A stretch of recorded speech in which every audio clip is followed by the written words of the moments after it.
আসসালামু আলাইকুম আমিনা। ওয়ালাইকুম আসসালাম। কেমন আছো? আলহামদুলিল্লাহ ভালো আছি। আমিনা, তোমাকে কয়েকটি প্রশ্ন করি, উত্তর দিতে পারবে? জি। আমরা কোন নবীর উম্মত? হযরত মুহাম্মদ সাল্লাল্লাহু আলাইহি ওয়াসাল্লাম। আমাদের নবীজি কোন বংশে জন্মগ্রহণ করেছে জানো? উলাইশ বংশের।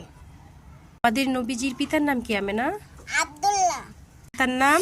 আমিনা। দুধমার নাম? মা হালিমা। নবীজির দাদার নাম? আব্দুল মুতালিব। নবীজির ছোট মেয়ের নাম কি? মা ফাতেমা। মা ফাতেমার কয়টি সন্তান? দুটি। তাদের নাম কি? হাসান হুসাইন। নবীজির রোজা কোথায় জানো? মদিনায়। আমাদের কাবা শরীফ কোথায় জানো? মক্কায়। মক্কায় যেতে ইচ্ছে হয়? জি। আল্লাহর বন্ধু কে? হযরত মুহাম্মদ সাল্লাল্লাহু আলাইহি ওয়াসাল্লাম।